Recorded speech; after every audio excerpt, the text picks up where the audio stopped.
Erev Tov, ces paroles de Torah seront dédiées à la mémoire de Harvet Baya Bat Rachel, Raphaël Ben Yosef, à la mémoire de mon cher oncle qui nous a quittés, Daniel Ben Rivka.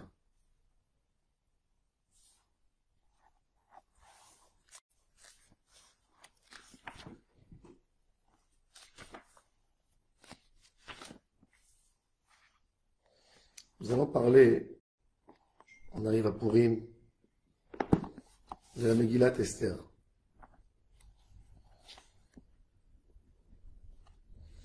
La Megillat Esther,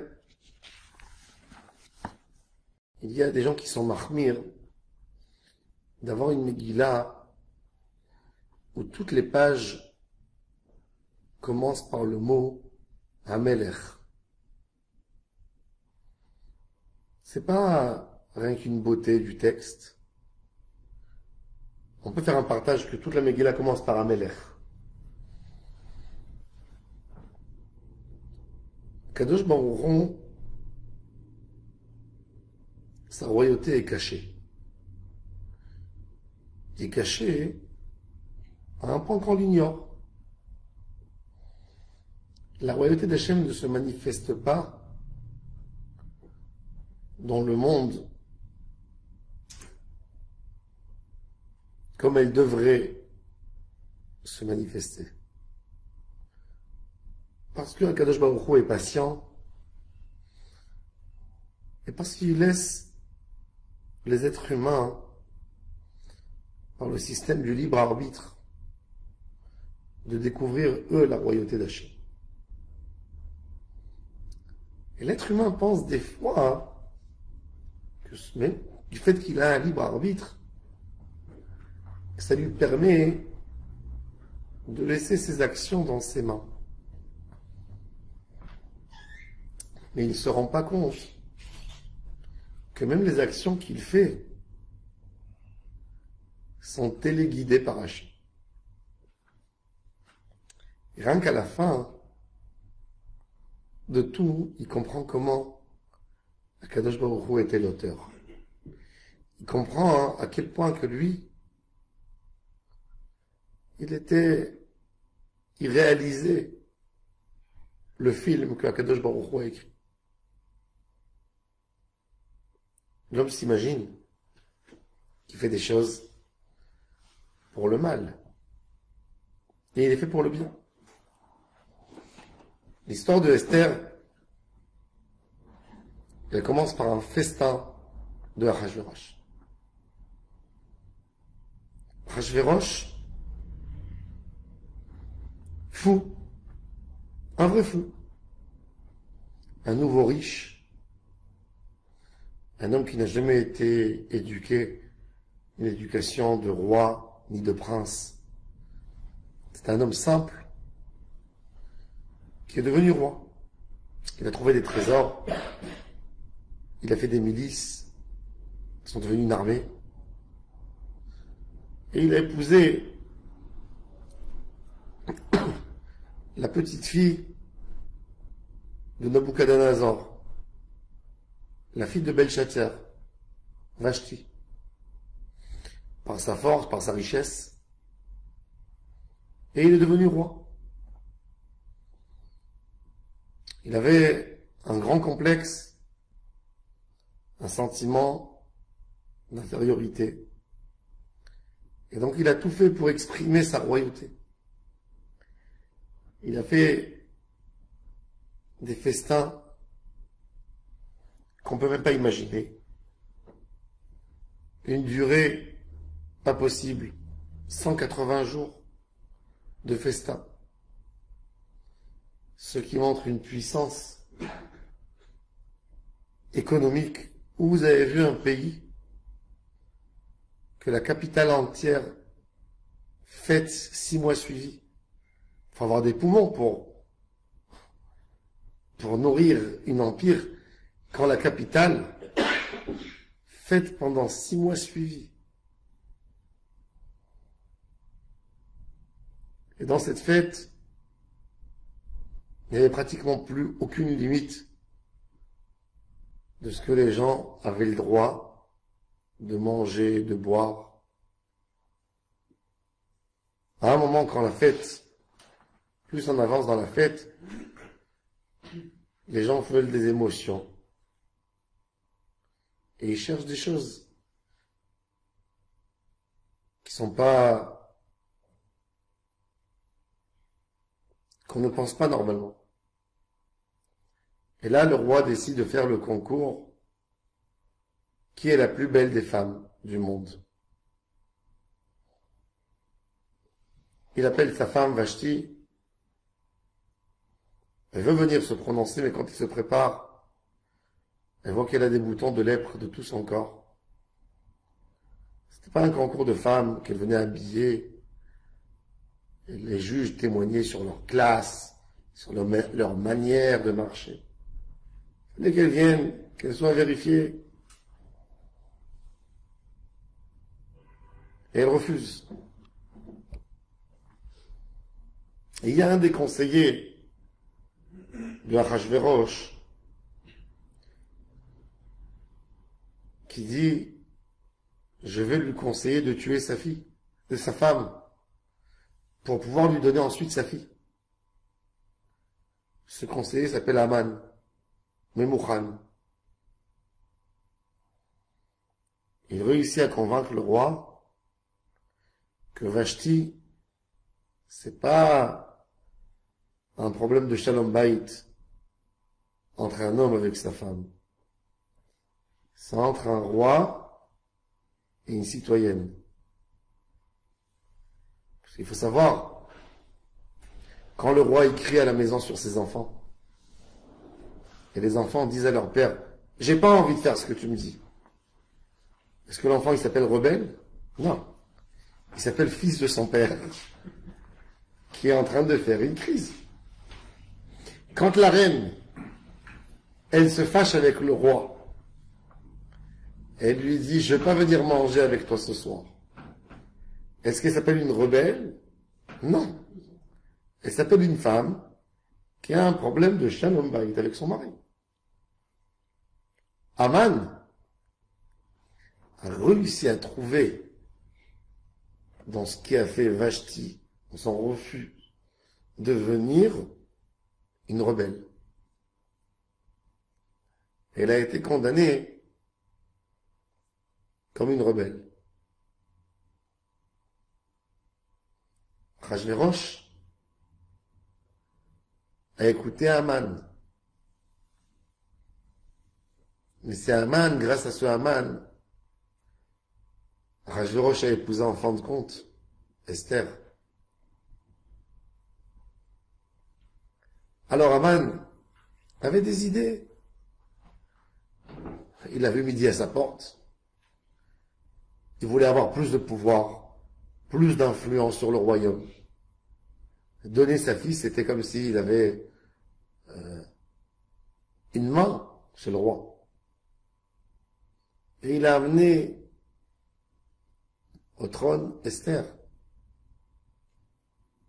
Et si on regarde Mordechai, Mordechai a presque tué le Ham Israël.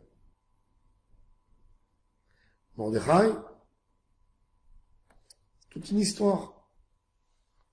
C'est l'oncle de Esther. Ses parents sont morts. Elle les a pas connus. Quand sa mère était enceinte, son père est mort. Et quand sa maman l'a accouchée, elle est morte elle après. Esther était orpheline de père et de mère. Elle a été adoptée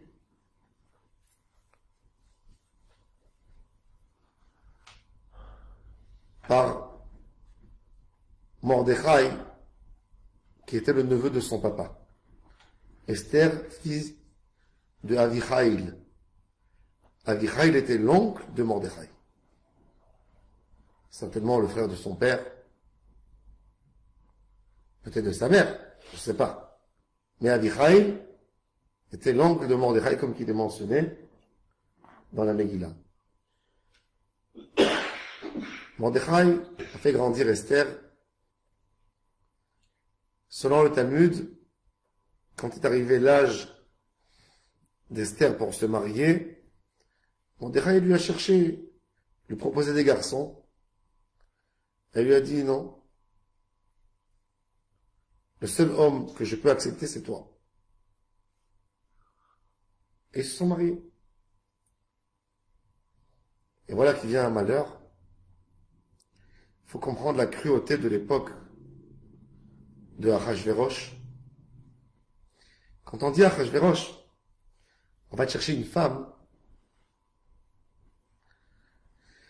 Ce n'est pas comme aujourd'hui qu'une femme, un homme sort avec la femme, ils prennent un café ensemble, ils voient que ça marche. Ça ne marchait pas comme ça chez Achashverosh. Chez Achashverosh, ils testent autrement.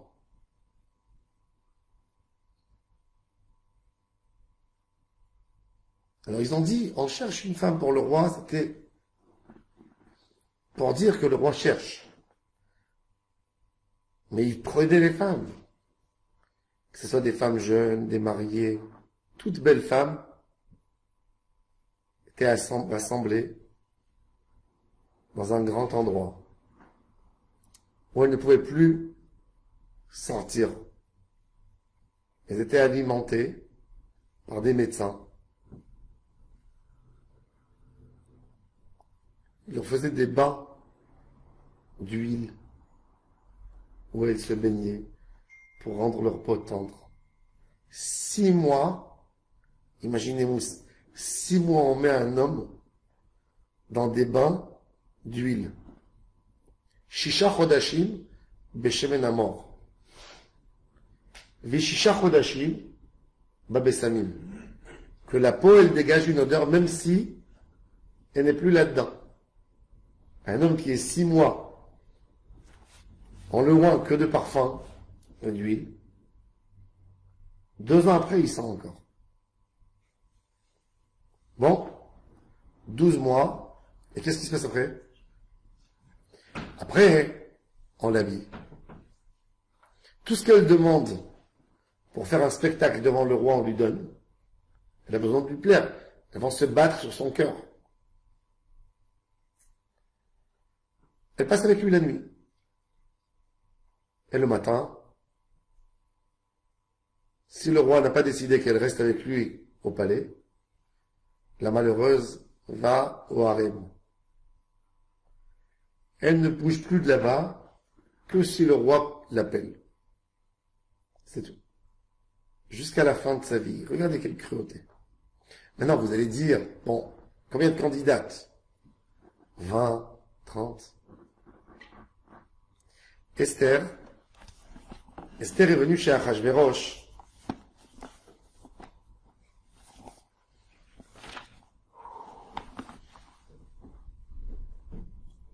Bachodesh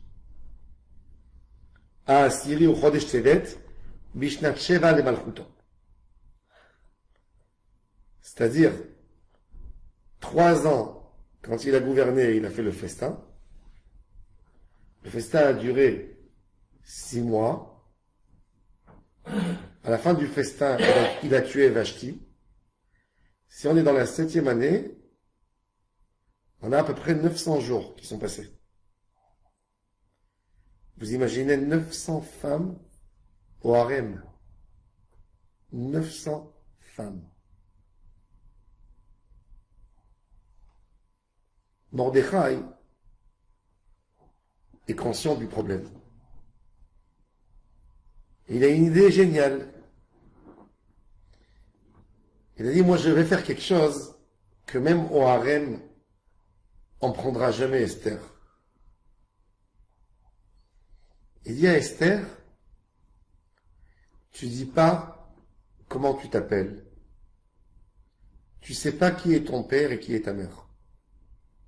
Tu es une anonyme. On te dit qui est ton père et ta mère, je ne sais pas. Pourquoi? Le roi va avoir très très peur d'approcher une fille. Elle va tomber enceinte. Elle va tomber amoureux d'une fille qu'on ne connaît pas ses parents. Demain, ils vont venir un couple très bizarre de gens, bizarres, ils vont venir, ils vont dire au roi, enchanté, nous sommes tes beaux-parents. Hein? Vous êtes mes beaux-parents? Il ne va jamais s'approcher d'une fille qui ne connaît pas sa famille. Il y a des limites à tout. Mordechai attend patiemment le jour où Esther ira dans le rendez-vous. Il dit, c'est sûr qu'elle est jetée tout de suite dehors. Sauf qu'elle n'est pas jetée. Et le roi adore ce coin mystérieux de Esther. Esther mystère. Entre-temps, le roi accorde une grande importance à Haman qui devient l'homme le plus proche du pouvoir. Haman lui donne le conseil de tuer les Juifs. Tellement Esther reste dans son idée de ne jamais dire au roi qui elle est, que le roi se fâche contre elle. Mordechai a presque amené une xéra sur tous les Juifs. Puisque Haman s'est énervé, voyant ça de la provocation, a décidé de tuer Mordechai. Quand il a vu que c'est pas seulement Mordechai, il s'est tué tous les Juifs. On a ces deux images. Et c'est ni Haman ni Mordechai. Enfin, Mordechai il a sa part. Mordechai, quand Esther est avec le roi, Mordechai était un des Dayanim au Sanhedrin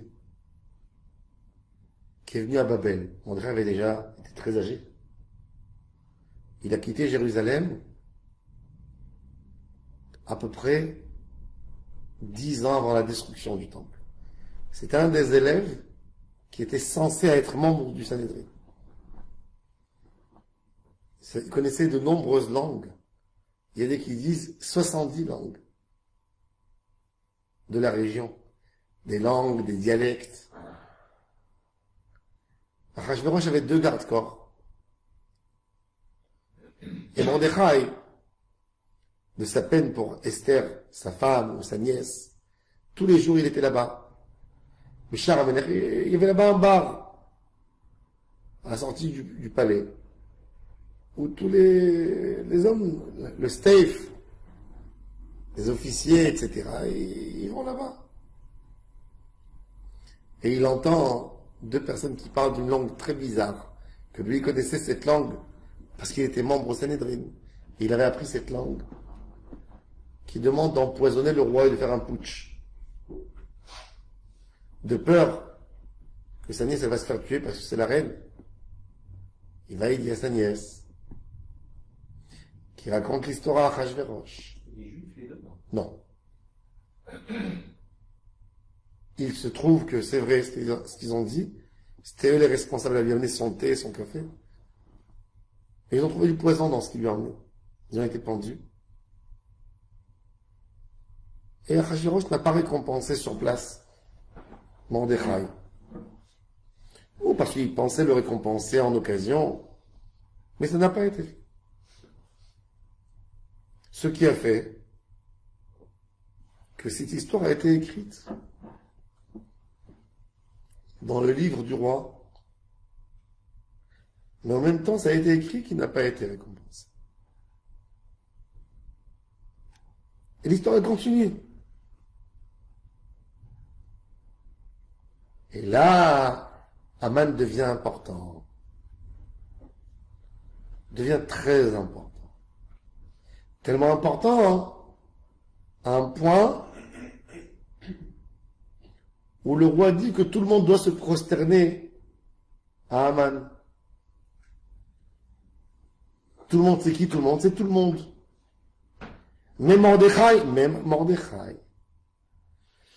Mais qui est Mordechai par rapport à Haman? Mordechai connaît Aman.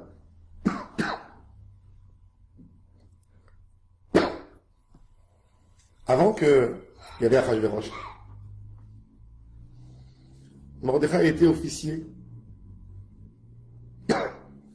d'un des rois, des descendants de Nebuchadnezzar.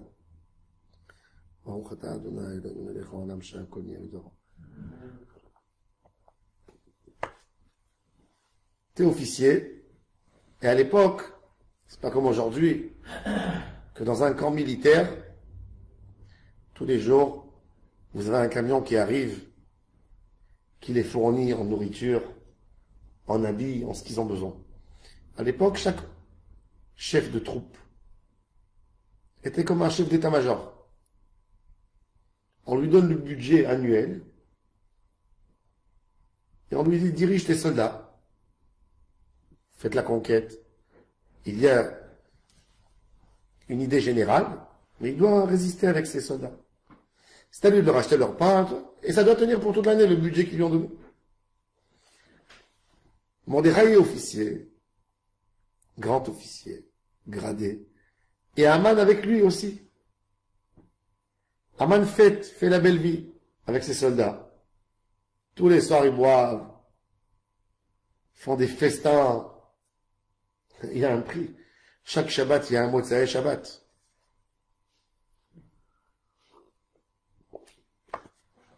Et voilà que, après 8 mois, Aman a tout fini. Et il vient chez Mordechai, il demande de l'aide, parce que Mordechai faisait des économies, et il lui restait. Mordechai connaissait Aman. Aman, c'est la 16e génération de Amalek. Et Mordechai lui dit, tu n'es pas tombé sur la bonne personne, j'ai pas le droit de t'aider. Et pourquoi tu n'as pas le droit de m'aider? Vous, les Juifs, vous aidez tout le monde. Il dit, parce que toi, tu es un descendant de Amalek, l'ennemi juré du Ham Israël. Et je ne peux pas t'aider. Et Aman lui dit, tu exagères. Je suis désolé, je peux pas. Il dit, si je t'appartiens, tu peux m'aider? Si je deviens ton esclave? Ça, oui. Aman lui dit, bon, achète-moi. Il dit quoi, tu crois qu'on va faire un jeu comme la vente du Hametz? C'est pas comme ça. Et il dit, comment? Tu vas tatouer sur ton pied, au niveau de la cuisse, moi, Aman, fils de Hamedata, je suis vendu, serviteur, à Mordechai, fils de Yaïr, jusqu'à la fin de ma vie. En tatouage. Et Aman l'a fait. Quand la loi est sortie qu'il fallait se prosterner à Aman, Aman tournait avec le symbole de la Avodazara de Amalek. Il y avait une Avodazara particulière. Et quand il passe devant Mordechai, Mordechai ne se prosterne pas. Et qu'est-ce qu'il fait Mordechai? Il se lève, il tape à Aman sur la cuisse. Il ne crois pas parce que tu chevauches un cheval, c'est arrivé si haut, tu vas me forcer à me prosterner. T'es mon serviteur, toi, à la base. Mordechai ne l'a pas raconté à tous, pour ne pas humilier Aman. Mais pour qu'il garde distance de lui et qu'il ne l'oblige pas. Aman a vu ça, il s'est rempli de rage. Il a décidé de tuer Mordechai et tout son peuple. Quelque part, Mordechai a fait de la provocation. Rabbi Avraham Yevedez, il s'agit, nous des Juifs, on évite les problèmes. Pourquoi faire de la provocation à ce niveau? Presque amener la mort sur tout le Ham Israël. S'il n'y avait pas un miracle particulier pour lui, on le fait bien d'ailleurs, c'est pas un petit miracle d'un individu. Il dit, comment Mordechai, même quand Aman, normalement à la base, il vient récupérer Mordechai pour le pendre, et Mordechai croit que il se prosterne pas, la Megillah nous dit. Même quand Aman arrive au festin, après le décret, tu dirais qu'après le décret, que Mordechai au moins, il se sauve. Il dit, mais pourquoi il ne s'est pas sauvé? Pourquoi tu as besoin de rester tous les jours dans la porte du palais et de voir Aman, comment dire en arabe, Ras ben Aïno. Tu lui mets ta tête entre ses deux yeux. Ras ben Aïno, c'est les yeux, ils sont proches. Et tu lui donnes un coup de tête entre les deux yeux. Tu lui sépares comme si tu lui... C'est ce que tu es en train de lui faire. Ils ont des expressions bizarres, les Arabes.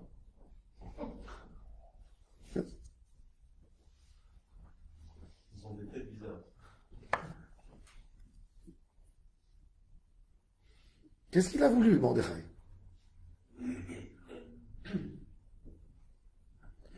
Mordechai a vu qu'il n'y avait plus de juifs idéalistes. Plus. Plus d'idéal, c'est-à-dire plus de juifs. Être juif, c'est pas une minorité ethnique. C'est pas un peuple. C'est une idée. Et c'est pour ça, on ne pouvait pas avoir un converti français. Est-ce que quelqu'un peut se convertir à l'Italie? Se convertir à la France, se convertir à l'Allemagne, se convertir à l'Angleterre? Non. Nous sommes le seul peuple qui est un peuple qui est entièrement une seule religion. Dans le peuple anglais, tu as des bouddhistes, tu as des musulmans, tu as des anglais, tu as des sikhs, tu as de tout. Pareil dans tous les autres peuples. Peuple juif, c'est un peuple sur un pays, tout le monde a la même religion. Mais ce qui s'avère plus fort encore, c'est que ça ne dépend pas de ça. Que n'importe qui veut rejoindre le Ham Israël, il est juif. Et il n'a pas besoin de dire que son grand-père était juif pour rentrer, pour s'introduire dans le Ham Israël. Du moment où il est d'accord avec la Torah, du moment où les valeurs de la Torah sont des valeurs qu'il engage, il devient juif. Il n'y a aucun problème.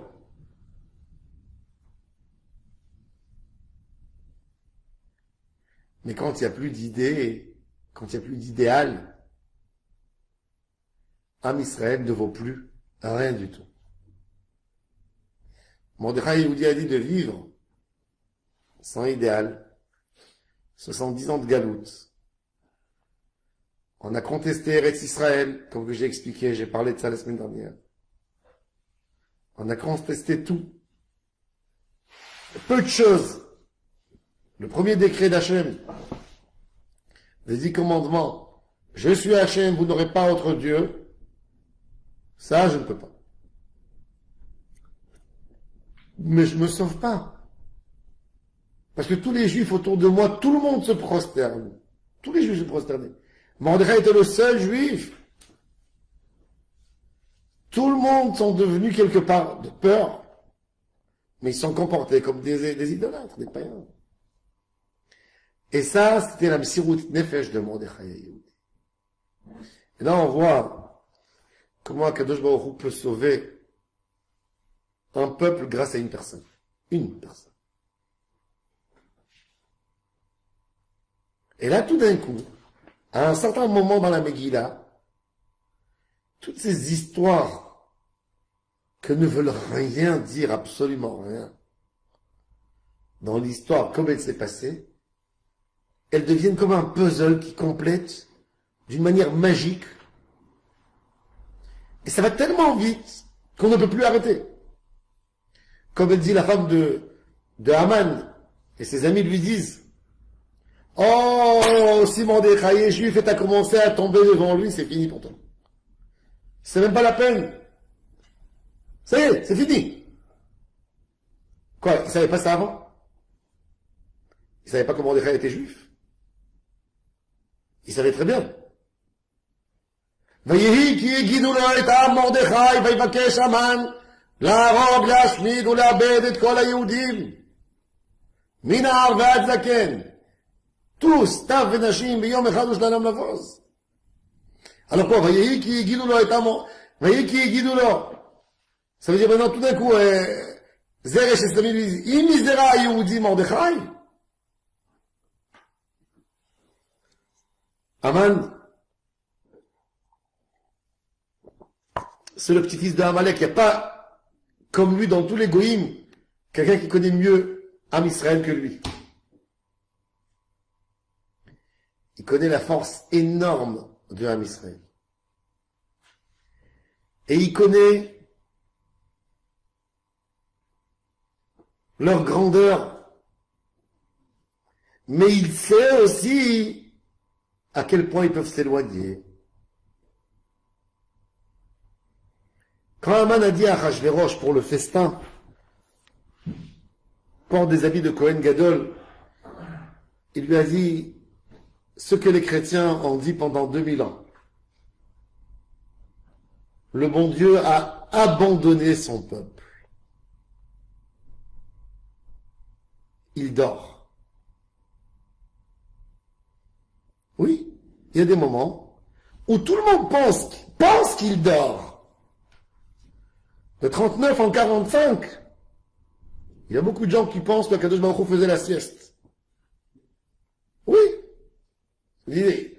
Quoi, il n'a pas vu qu'il y a 6 millions qui sont partis comme ça? Il faisait la sieste?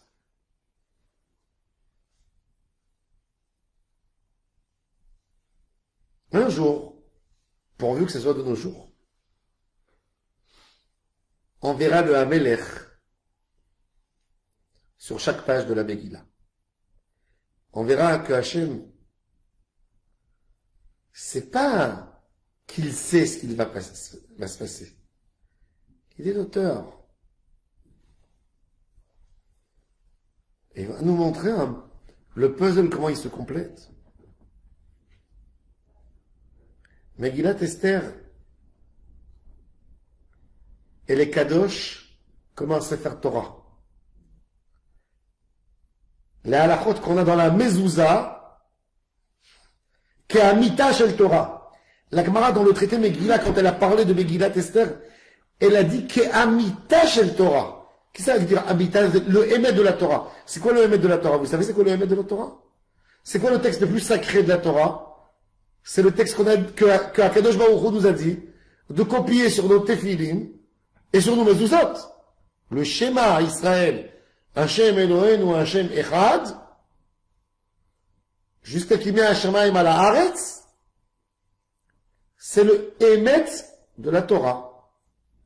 La Megillah Esther, une histoire banale, des gens qui ont bu du vin, d'un homme qui a pendu sa femme. Ça devient Kadosh, pas comme la Torah, quand Hachem nous donne l'ordre des corbanotes, comme le émet de la Torah, le passage le plus Kadosh. Il faut écrire la Megillah, il y a des poskim qui disent, je vais ramener un débat dans les poskim, il y a des qui disent que même les pots qu'on travaille pour faire le parchemin de la Megillah, ça doit être dit, je fais ce parchemin pour écrire dessus une Megillah.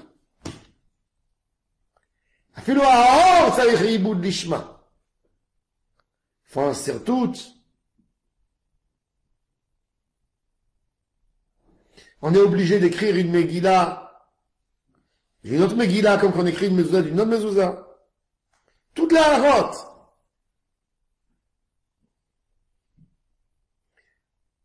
Pourquoi? Parce que Akadosh Baruch Hu, il nous montre que la vie, celui qui sait regarder la vie, celui qui sait voir Hachem dans la vie, il fait un travail plus important encore que d'étudier la Torah. Quand tu as compris que Hachem c'est l'auteur de tout, c'est la plus belle des choses. La Torah, toute la Torah, elle est censée t'amener à cette idée. Le Rambam nous dit que l'histoire de Megillat Esther ne sera jamais annulée. Pessah, par exemple, à l'époque du Mashiach, la Gemara a dit, on va le mentionner Pessah, mais très léger. On ne sait même pas si on va le fêter. Est-ce que Pessah, ça sera une commémoration de la sortie d'Égypte? Il y aura un S beaucoup plus grand. faire ramener tous les juifs du monde en Israël, ce sera un miracle beaucoup plus fort que la sortie d'Égypte, quand même. Qu'il ne reste plus un juif sur le globe qui n'est pas en Israël. Ce sera le plus grand miracle de tous les temps.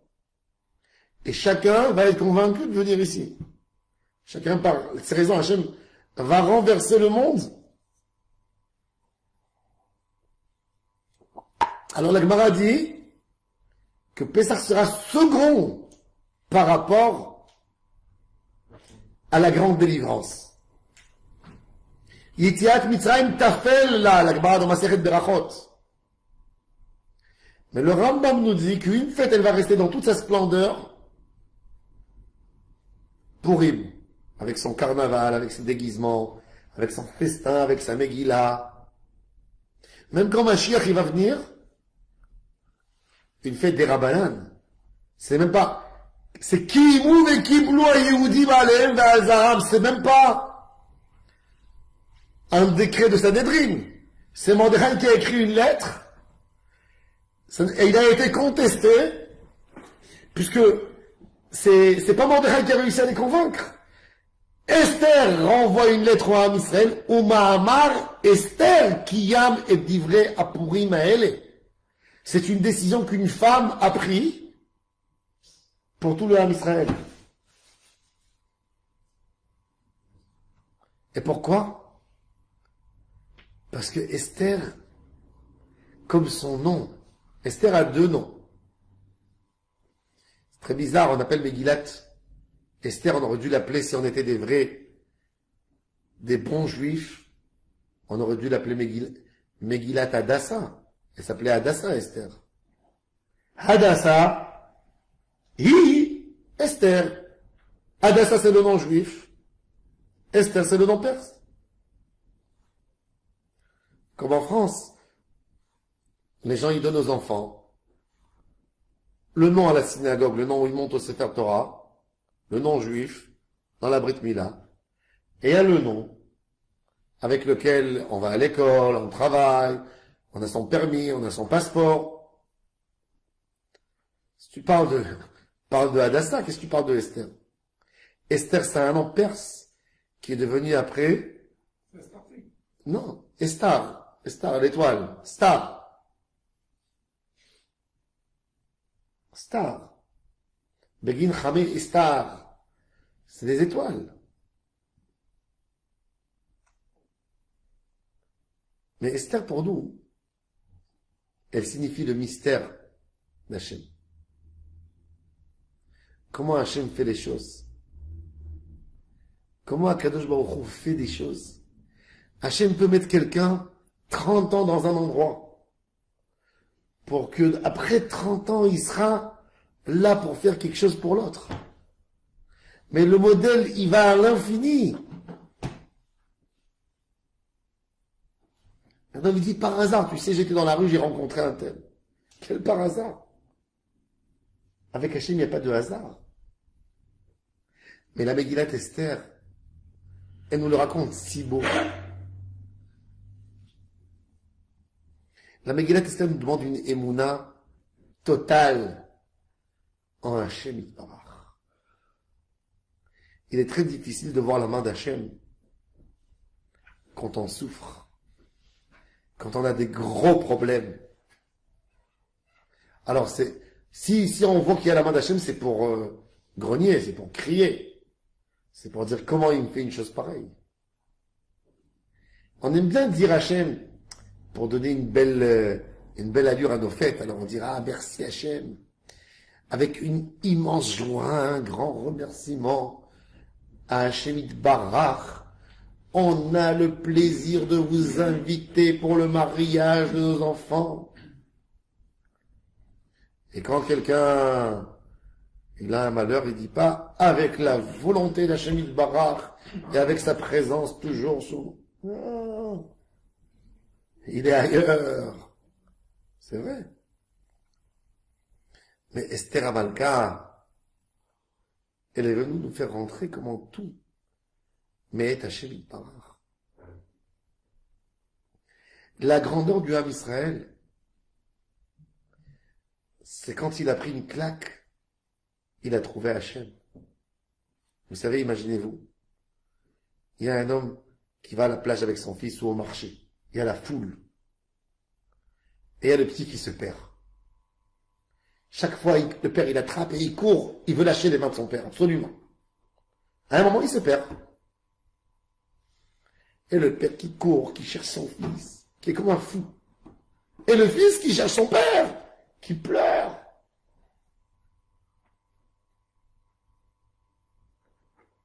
À un moment, le père, il voit son fils en train de pleurer. Et le père, il prend le fils, il lui donne une gifle de stress. Qu'est-ce qu'il fait le fils? Il a reçu la gifle de son père, qu'est-ce qu'il fait? Vous savez qu'est-ce qu'il fait? Il enlace son papa très fort et il pleure. Ça, c'est la gifle qu'on a reçue à Ta'anit Esther. Ça, c'est la gifle. C'était cette gifle, exactement, c'est là. Am Israël a retrouvé papa. Après ce décret de Haman, c'était la plus belle Chazara Bitshuva qu'il y a eu depuis le mont Sinaï. Cette gifle, la Gemara a dit, 48 prophètes et 7 prophétesses n'ont pas réussi à donner cette gifle à Am Israël. Ils n'ont pas réussi. Il n'y a jamais eu cette recherche d'Hachem comme celle qui s'est passée au moment de Esther.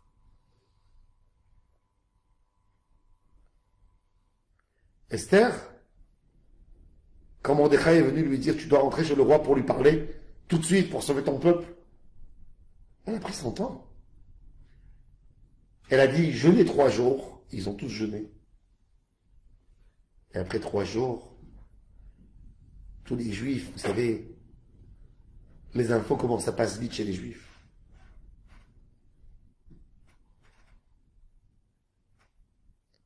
Un jour, Napoléon, ses amis lui ont dit, chez les juifs, ils connaissent les infos mieux que tout le monde. Parce que c'est tous des colporteurs et tout ça. Et ils vont d'un endroit à l'autre, on leur interdit de travailler toujours les antisémites sur place, donc il y a toujours des infos qui rentrent. Et il dit, ah ouais, et où ils se racontent tous les secrets? Il dit, au mikvé. Il dit, quand tu vas au mikvé, ils sont dans le bain, ils se parlent. Et là-bas, ça crie, ça discute en politique. Donc Napoléon, il a mis une perruque, il a mis des péotes comme ça. Et il est rentré au mikvé. Et puis il enlève son titi, il dit, tu vois, doucement, et il veut entendre. Et il voit qu'il n'y a personne qui parle. Alors ils lui ont appris, ils lui ont entraîné comment il faut parler comme un juif. Alors il dit, qu'est-ce qui se passe?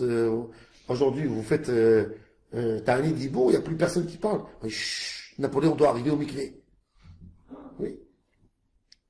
Les juifs, tous, ils savent tout.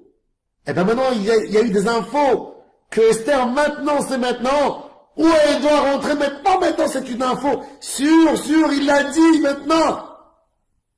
Ah, et tout le monde comme ça, on attendra, maintenant, ce soir, il y aura l'annulation du décret.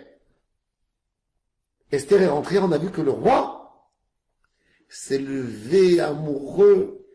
Il paraît qu'il lui a dit, je te donnerai jusqu'à la moitié de mon royaume. Ah oui, qu'est-ce qu'elle a demandé alors? Elle n'a pas demandé de tuer Haman. Non. Elle a demandé au roi de venir au festin qu'elle fait demain. Quoi? Elle est folle, cette femme. Elle joue avec nous. Bon, peut-être elle a une kavana spéciale. Demain, le stress qui monte.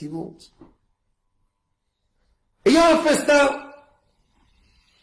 Et le roi dans le festin, il y a toujours des bons juifs qui savent, parce qu'ils ont payé la femme de ménage pour leur dire, quand elle amène les bouteilles, qu'est-ce qui se passe. Elle leur dit, je suis désolé à vous dire, mais le festin s'est terminé en disant, Esther a dit au roi, le roi lui a dit encore une fois, je tiens à ce que je t'ai dit hier. Jusqu'à la moitié du royaume tu prends. Qu'est-ce que tu veux, ma fille? Et je veux que tu reviennes demain dans un festin. Et là, le Ham Israël, il se regarde. Et ils se disent, Esther est devenue folle. Mais c'est pas ça l'essentiel. On n'a pas besoin d'Esther, il faut que nous on parle avec Hachem. Mordechai à Yehudi, qu'est-ce qu'il fait cette nuit? Il rassemble ses élèves. On va mourir, mais on va parler comment on peut faire plaisir à Hachem Yitbarach. On va apprendre sur les offrandes. Les offrandes qu'on amène au Beth Amikdash. Et Mordechai amène des semoules pour enseigner à ses élèves comment on fait la kmitza. Et il décide d'étudier avec ses élèves toute la nuit. Et Balaïla Haroun a des dash et Natamelech. Le roi demande de lui amener les livres. S'il s'ennuie, il se dit c'est bizarre que Esther, elle veut inviter 2 fois Haman. Esther a voulu amener 2 fois Haman, pourquoi? Pour déjà lui montrer qu'elle est sympa avec lui, qu'il conteste pas, puisque le roi s'est engagé par rapport à lui, qu'il allait tuer les Juifs.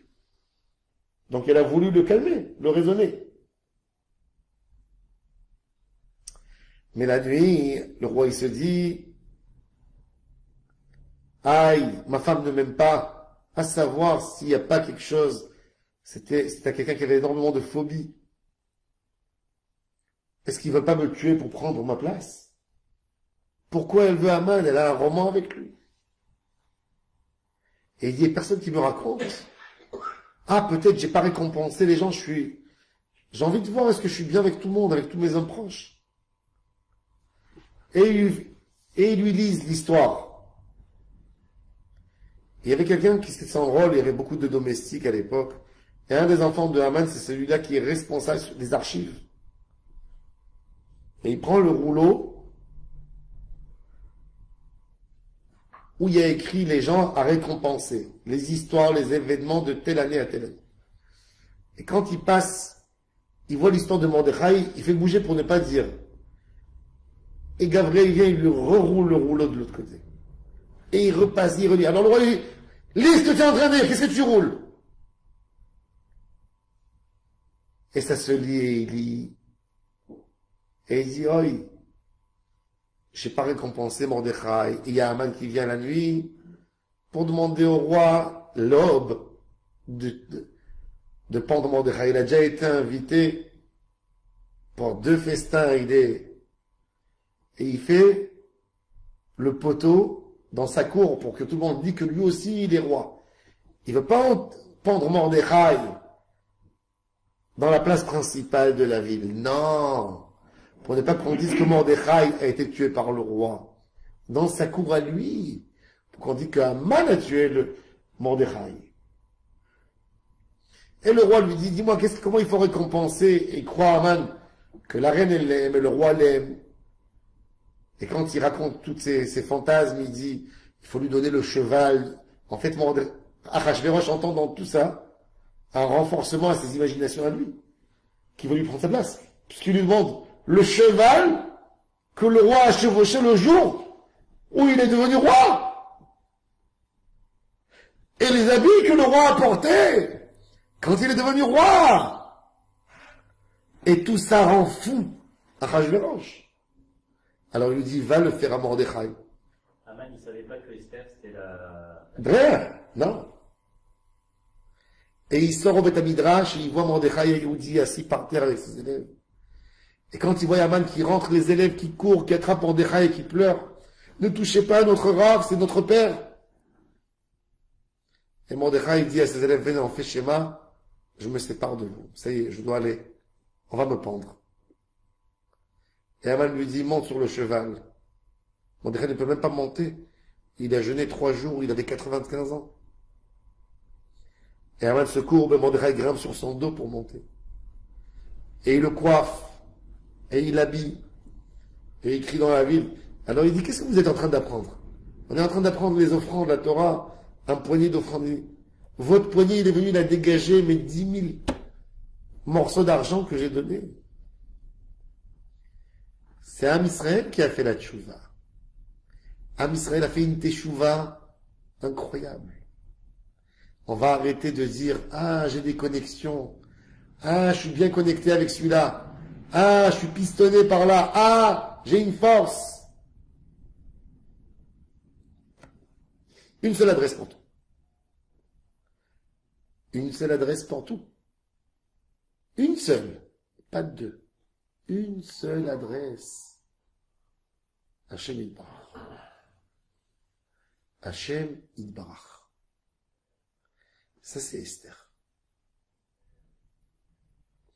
Et l'histoire, elle continue. Comment Akadosh Baruch Hu nous amène pas à pas. Un homme qui regarde la vie sans Hachem, à quel point il est malheureux. Il y a tellement d'ennemis. Mais les tzadikim, ils vivent dans une autre atmosphère. Akol mimeno yitbarach. Il y a quelqu'un qui lui fait du mal, il regarde le ciel et dit Hachem, qu'est-ce que j'ai fait? Pourquoi j'ai passé ça? Il fait tchouva. Quand il a un bonheur, il dit pas c'est grâce à moi, c'est grâce. Il élève ses yeux, merci Hachem. Il vit avec Hachem. Et c'est pour ça dans la Megillah toujours on a le Hamelech. Akol meito yitbarach. Hamelech, c'est d'amener la royauté d'Hachem dans la Malchut. C'est la sphère la plus basse de toutes les sphères. Un monde obscur. Un monde qui ignore Hachem. Notre monde à nous, il ignore Hachem. Il ignore Hachem. On raconte des choses. Il y a un mois et demi avant que le gouvernement a été monté,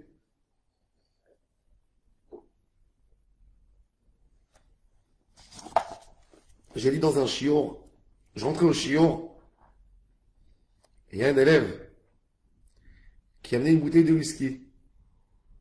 Pourquoi? Pourquoi ce whisky? J'ai dit, c'est une Ascara.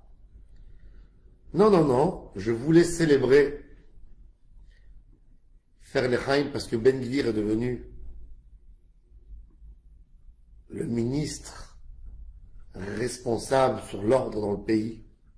Et il va les dresser, il va leur donner une raclette. Oh!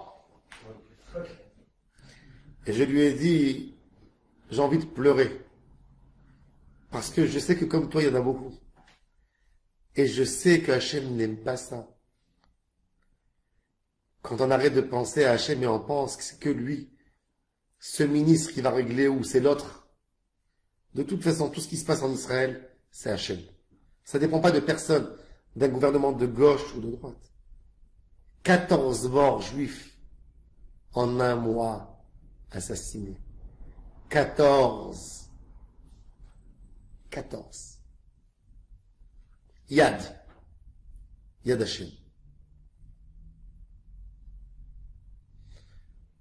Une haine sans aucune limite. C'est pour ça qu'on a perdu déjà deux fois deux frères.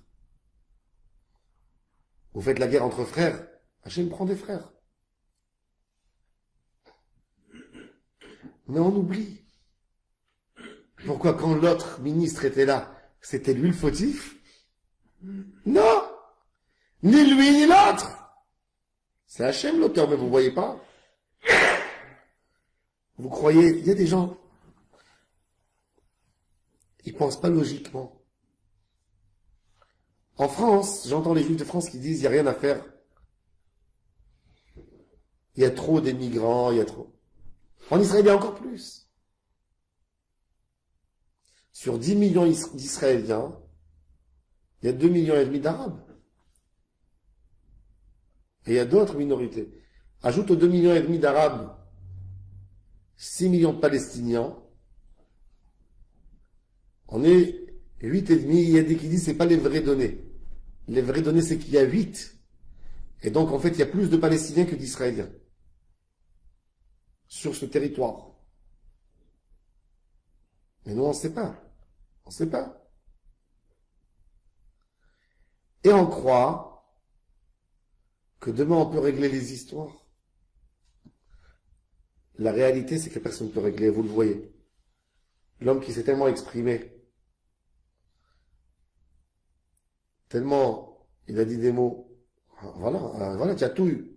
Il a demandé, pas avoir ce titre, je veux avoir, pas Asar le Bitachon Pnim, Asar le Bitachon Leoumi, comme si s'il va lui ajouter un mot Leoumi, ça sera plus fort encore. On dirait que l'arabe, il comprend la différence, le terroriste, entre Bitachon Pnim et Bitachon Leoumi. Bitachon Leoumi, il a dit. Akol Shtuyot. On oublie de voir Hachem comme un chien. Il y a quelqu'un qui prend un bâton et il le tape. Qu'est-ce qu'il fait le chien? Il mord le bâton. Il ne voit pas l'homme qui attrape le bâton. Tu prends une balle, tu jettes, il court sur la balle, il n'attrape pas la main. En fait, qu'est-ce qu'il fait? Il s'attaque à ce qui bouge. On oublie qui est l'auteur. L'histoire de Esther Amalka doit nous reguider vers le Melech. Un Melech. Et s'il y a un Melech, il faut s'asseoir, il faut crier un Melech.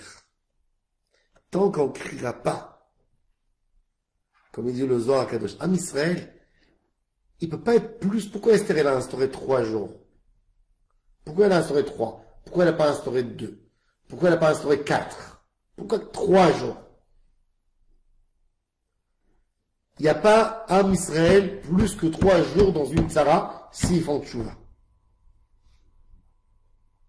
En 3 jours, on peut s'en sortir de tous nos problèmes. On peut amener Mashiach. 3 jours. On est déjà là, la moitié, 70% du travail est déjà fait. Mais nous, c'est plus facile pour nous d'accuser celui-là, et celui-là, et celui-là. C'est le gouvernement le plus religieux depuis 1948. Alors, j'aurais pu penser que quand ils ont fait les contrats du gouvernement, qui va être quelque chose d'une valeur pour le Ham Israël, de commencer par exemple toutes les écoles le matin, Modé, Ani, Fanecha, sans qu'il passe en rien du tout. Tout le monde peut dire, il n'y a pas de Shem Hashem, c'est pas une bracha, il y a 12 lettres, commencez en Modé, Ani. Sherzat Abinishmati, Bechemla, Rabba, Modatera, point, c'est tout. Ça vaut plus que des milliards. À la place de ça, des bus pour les Haredim, des quartiers pour celui-là, des machins pour... Et pour Hachem, rien du tout. Rien. Ça, c'est d'avoir une occasion dans la main et de tout perdre. Et d'entendre après comment il se défend.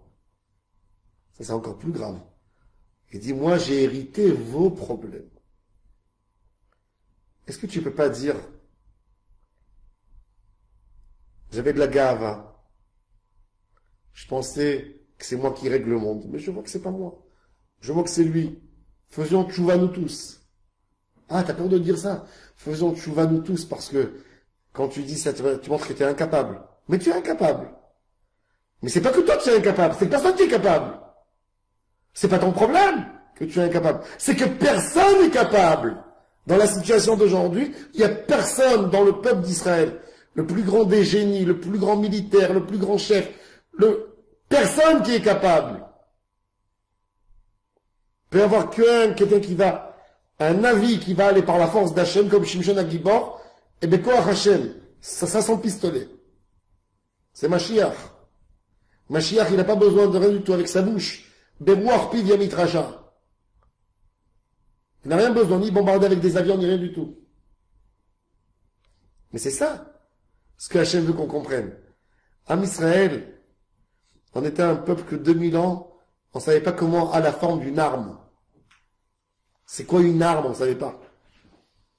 On est devenu champion des armes. À tel point qu'on a oublié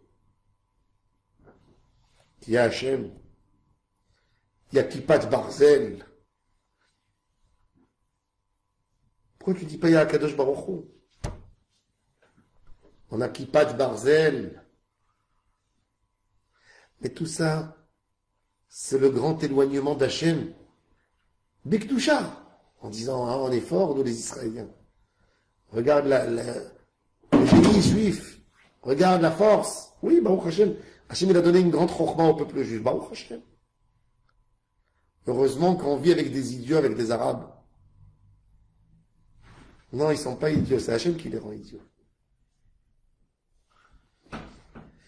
Le jour où on comprendra ça, on aura une Géoula. Le jour où on saura mettre un Melech dans notre Megillah de la vie, dans notre vie qui est comme un rouleau, et on mettra un Melech au début de chaque page.